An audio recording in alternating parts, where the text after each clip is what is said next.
Brilliance Audio presents The Friend by Teresa Driscoll, performed by Henrietta Mear.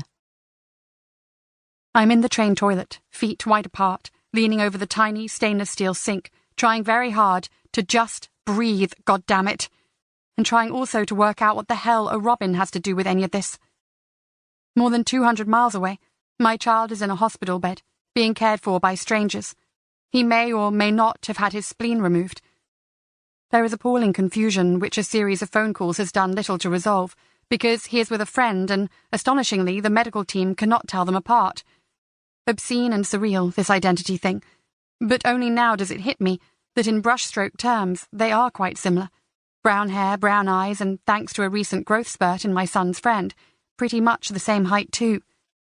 A nurse with a soft Irish accent has been trying to coax sense from me through the fog which seems to hang all around my body, making it difficult to think straight.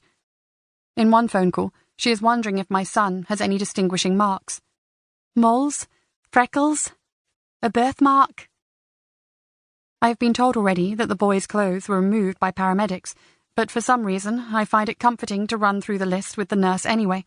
A green t-shirt with a dinosaur logo, a favourite which I ironed specially last night, and black jeans folded up at the hem because they are too long. I keep meaning to stitch them up for him, but I am not really that kind of mother, and she interrupts me gently to ask about his hair. Curly? Straight? I tell her that he has an unusual crown, a bit like a question mark. I used to trace it with my finger when he was asleep in my arms as a baby. There is a pause on the line, during which I find that I am inadvertently tracing a question mark on the edge of the sink, and then she is saying sorry, but she's checked the hair and she can't really see what I mean, and I am no longer listening, thinking instead about the day my son decided to cut his own fringe. He was about 3, a year ago, and he came into my room with wide, frightened eyes beneath the crooked mess, scissors still in his hand. And in this horrid, tiny place, I can for a moment see his perfect face staring right back at me through the smudges of the stainless steel surround. "Can you fix it, Mummy?"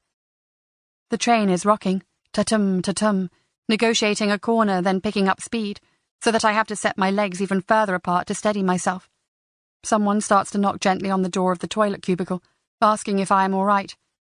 But it is such a ridiculous question that I am aware of an alien noise emerging from my mouth as I close my eyes to the blur of pictures pushing their way through this fog, the times and places when I should have seen this coming. Stopped it. It has taken us just 6 months to get here, and I cannot believe I have allowed it. And then the nurse's voice is back on the line, ta-tum, ta-tum, and more animated. One of the boys has something drawn on his arm in felt-tip pen, a doodle which looks like some kind of bird, a robin possibly, as the chest has been coloured in bright red. And she wants to know if this means anything to me. A robin redbreast.